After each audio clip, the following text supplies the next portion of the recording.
Olá pessoal, tudo bem com vocês? Bom, meu nome é Flávio e estamos aqui com mais um vídeo sobre o WhatsBash. Estamos então nos modelos de exemplo. No modelo de hoje se chama modelo de rede de fluxo, ou seja, nós estamos trabalhando com fluxo de líquido, pode ser ar, pode ser energia, pode ser qualquer tipo de líquido que você consiga imaginar. Então vamos entender como que funciona esse problema. O problema funciona da seguinte maneira. Existem duas fontes que geram uma pressão, então a gente consegue ver aqui que existe o supply, a origem G e a origem H, que elas estão enviando algum tipo de fluido para os outros locais aqui. Então a gente pode ver que tem o A, B, C, D, E, F e as origens G e H. Cada supply ele tem aqui uma pressão que ele está enviando. Vamos supor que é água. Aqui ele fala que é PSI, libra por polegada quadrada. Nós temos aqui então o fluxo do nosso líquido. Por exemplo, do H ele pode ir para o E ou para o F. Do E ele vai para o D, ele pode ir para o D. Do F ele também pode ir para o D, que aí vai para o C, que do C ele pode ir para o A ou para o B, e o B pode ir para o A. E além disso, o G aqui envia para o D e o F. E nós temos duas informações importantes aqui. Informação número 1, observe que tem um número aqui dentro. Esse número daqui é a resistência que existe de ir de um local para o outro. Então vamos imaginar que seja água. Se tem um local que é, por exemplo, mais alto do que o outro, ele vai perder ali uma pressão, porque a água vai ter uma resistência para subir, por exemplo, o morro. E dentro da própria tubulação também existe atrito da água com cano. Então, alguns locais praticamente não tem essa resistência. A gente pode ver aqui locais com 1. E tem locais que a resistência é muito grande, como nós temos aqui valores de 45, 30 e 25. E além disso, a água vai passando nesses locais e cada local tem uma demanda de quanto ele vai precisar ali para aquele local. Então, o A, B, C, D, E e F tem uma demanda de quanto que eles precisam daquele líquido. As informações de demanda estão aqui embaixo. Então, o A exige 1, o B 2, o C 4, o D 6, o E 8 e o F 7. E nós temos aqui as informações da resistência que existe de transportar o líquido de um local para o outro. Nesse tipo de problema aqui, nesse problema, nós temos simplesmente duas restrições. A primeira, que como nós podemos ver aqui embaixo, é o seguinte: tudo que entra precisa ser utilizado e sair. Ou seja, o que entra tem que ser igual ao que sai mais o que eu vou utilizar. Se entra 10 e eu utilizo 2, logo vão sair 8. E nós temos outra equação que diz quanto de pressão que nós vamos perder em relação ao atrito que nós temos. Essa restrição é um pouco específica para esse tipo de problema. Então, talvez no seu problema você tenha uma equação específica, assim como esse teve aqui uma equação específica desse tipo de problema. Então, essas duas restrições que eu comentei estão aqui, ó. A primeira diz o seguinte, ó: o que entrar tem que ser igual ao que eu vou ficar ali, o que vai ficar ali, mais o que vai sair. Vamos entender então como que funciona essa restrição aqui, ó. Ela está no ArcFlow, célula C13. Então eu vou abrir aqui, estou aqui, ArcFlow, célula C5, C13, né? C13 aqui, ó. Então vamos lá, ó. O que nós temos aqui de azul é a primeira parte. Olha que nessa tabela aqui existe a origem e o destino. Então, o que chega é a coluna. O que vai chegar aqui no A? O A é essa coluna daqui. Então, aqui, quando eu somo os valores dessa coluna, eu tenho tudo que está entrando. E aqui eu tenho tudo que está saindo. No nosso problema, o A ele não envia para ninguém. A gente pode ver aqui, ó. O A sendo origem, ele não envia para ninguém. O B pode enviar para o A. Então, nesse caso, como o A não envia para ninguém, tudo que ele recebe, ele tem que utilizar. Como nós temos aqui, ó. Porque ele vai receber, como isso daqui é igual a zero, ele obrigatoriamente tem que utilizar, ele vai utilizar tudo aqui que ele receber. Nesse exemplo, não faz muito sentido dessa forma, mas vamos ver aqui o B, porque o B agora, ele tem um valor que vai chegar e um valor que vai sair. Então, olha só, essa primeira parte é o que está entrando, nós temos aqui o que ele vai utilizar e o que vai sair, que é a linha, que no caso vai do B para o A. A gente pode ver aqui ó, que o arc resistência D13, a gente pode vir aqui em arc resistência, vamos procurar aqui, coluna D, número 13, é 2, que é a demanda daquele nó, que no caso é 2. Bom, então vamos entender algumas coisas aqui. No nosso modelo aqui, nós temos duas informações. Uma informação de pressão e outra de flow. Eu não vou entrar aqui muito a fundo, mas você tem que ver que dependendo se você está trabalhando com líquido, ar, água ou qualquer tipo de fluido, eletricidade, você tem que configurar esses valores dependendo com o que você precisa. Isso está relacionado com a nossa segunda fórmula. A nossa segunda fórmula está aqui, ó, a nossa segunda restrição, que é uma restrição meio estranha, mas como que ela funciona? Ela está pegando a pressão do que está chegando menos a pressão de como vai sair, tem que ser igual a resistência daquele trajeto vezes o arc flow, ou seja, quanto que vai ficar naquele local. E tem algumas coisas aqui. Essa primeira parte é elevado, os dois primeiros itens que estão subtraindo aqui são elevados a um parâmetro de pressão. E nessa segunda parte tem a multiplicação aqui, como a gente pode ver, e ela é elevada com um parâmetro de fluxo. Então, isso a gente precisa entender algumas coisas. Então, vamos lá para a nossa aula de ciências. Eu tenho aqui uma seringa que está vazia. Então, está com ar aqui dentro. Vocês não conseguem ver, mas ela tem 20 ml. Então, não sei se dá para ver aqui, ó. Tem 20 ml. Eu vou fazer o que, então?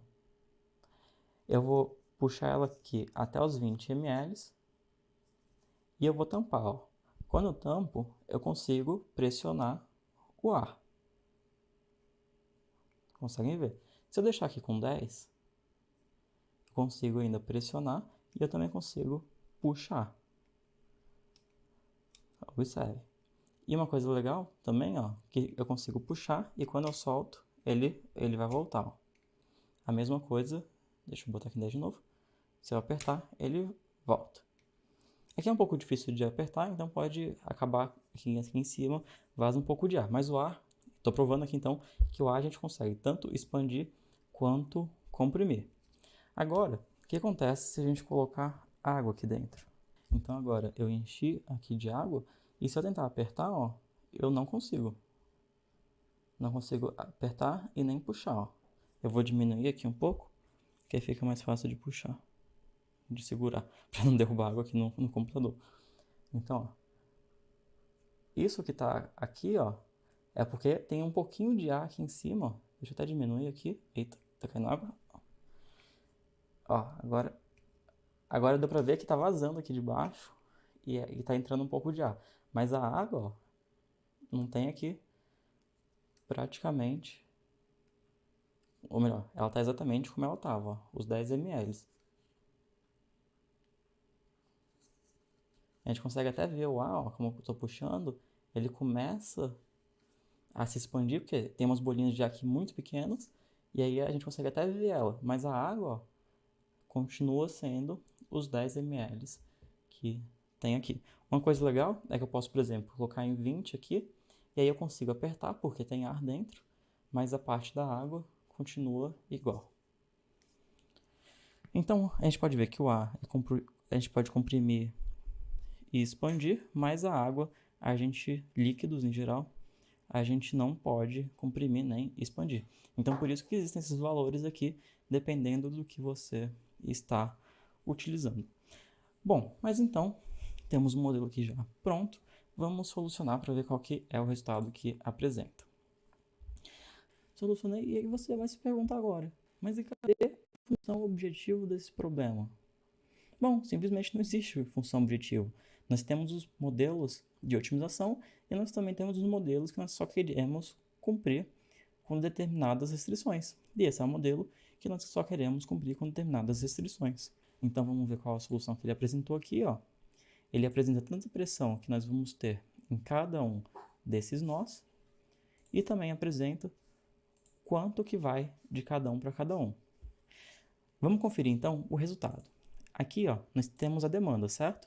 Eu simplesmente vou copiar essa informação e vou colar aqui nesse Arcflow, porque aí fica mais fácil da gente trabalhar sem ter que ir e voltar na mesma planilha. Então, ó, o A tem que receber 1, o B tem que receber 2, o C 4, o D 6, o E 8 e o F 7. Aí você pode olhar aqui a planilha. Tá, legal, vamos conferir então? Ó, o A recebeu 1, porque 0,85 mais 0,15 dá 1. Mas o B, ele está recebendo 2,85. Mas ele tinha que receber só 2. Por que está acontecendo isso? O C está recebendo 7, mas precisa só de 4. Ué, tá errado o modelo? O que aconteceu? O que aconteceu é o seguinte. Cada um desses nós, ele recebe, mas ele envia. Então, o que está acontecendo é o seguinte. O B chegou lá 2,85, porque depois, ó, a gente pode ver que o B enviou para o A 0,85. Então, a gente tem que usar a seguinte fórmula. Igual, soma. Então, eu tenho que colocar tudo que chega menos o que sai. Então, vou botar aqui uma soma menos soma. Tá assim. Faltou o parênteses no final. Chegou o B, então. Eu vou fazer o seguinte, eu vou copiar a fórmula e aí eu só altero ali em cima. Deixa eu fazer assim que é mais rápido. Deixa eu arrastar aqui na realidade. E aí eu só altero a linha aqui. Então, vou alterar aqui.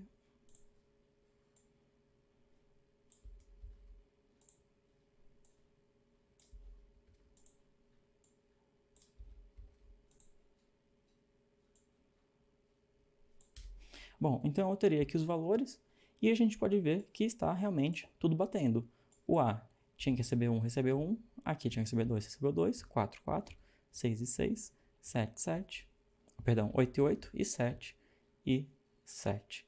Então, todas as informações aqui estão corretas. E além disso, a gente tem aqui a pressão, como eu disse anteriormente, uma coisa menos específica. Eu não vou entrar tanto a fundo, mas é mais ou menos o que eu expliquei aqui anteriormente. Cada item tem uma pressão diferente e existe uma forma específica que mede quanto de pressão o líquido perde quando ele passa em uma tubulação. Não vou entrar a fundo disso, mas você pode pesquisar para saber mais. E chegamos então aqui ao fim do nosso problema. Então esse é um problema de pesquisa operacional com modelagem matemática que não existe uma solução ótima, porque não existe um objetivo, né? Nós só temos que cumprir com as restrições. Mas eu posso falar o seguinte, a origem, vamos supor que tem que ser uma bomba. A cidade utiliza uma bomba para fazer a pressão daquele líquido, ou seja, ela está bombeando dentro da tubulação para fazer a pressão. Isso é utilizado, por exemplo, quando você tem uma cidade e precisa enviar para uma região mais alta ali da cidade, você envia bombeando esse líquido. E aqui está com 240. Será que é necessário toda essa pressão? A gente pode descobrir. Então, basta a gente fazer aqui, somar esses dois valores. Calma. Eu editei aqui o vídeo e eu percebi que eu cometi um equívoco. Então, assista essa parte, mas saiba que tem um pequeno errinho aqui. Tente descobrir qual que é, porque no próximo vídeo eu vou comentar e falar o que foi que aconteceu. Bom, então, continue com o vídeo.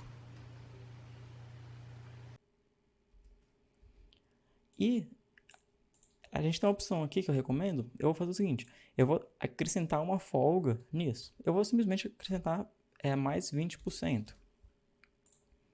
Então, eu quero que seja o valor que vai ser daqui mais 20%. Tem uma folga, vai que um determinado dia a cidade tem um consumo maior, alguma coisa nesse sentido. Então, eu vou colocar aqui 20%. Você pode fazer isso de maneiras melhores, mas eu vou botar aqui que eu quero que tenha um excesso de 20%. Eu quero que esse aqui seja o meu objetivo e eu quero minimizar o tanto de pressão que eu tenho que ter. Porque às vezes eu vou diminuir a pressão, e aí eu não vou precisar ter um cano tão resistente, tão grosso. Eu vou poder ter um cano mais econômico e que vai ser mais fino, mas para a pressão que eu vou utilizar não vai ter problema algum. Então vamos vir aqui no WhatsBash e eu vou clicar aqui em minimizar. Além disso, então, agora eu preciso tornar esses dois valores aqui uma variável de decisão. Então basta selecionar os dois e clicar aqui em Make Adjustable. Então cliquei, vou solucionar. Solucionei e olha só, eu não precisava daquela pressão toda, bastava que fosse 37,68 e 32,61. Ah, eu quero ter uma nova restrição aqui, então eu quero que a pressão dos dois seja igual. Então basta eu criar aqui uma nova restrição, vou colocar aqui tem que ser igual, eu soluciono novamente e descubro que basta então que a pressão seja 37,33 nos dois, que eu vou cumprir as restrições e ainda vou ter uma folga de 20% nesse problema daqui. Bom, outros vídeos como esse você encontra aqui no canal e no site sudocontrol.com.br. Não se esqueça de deixar suas sugestões para os próximos vídeos aqui nos comentários. Eu junto em breve, abraços e até mais. Tchau, tchau.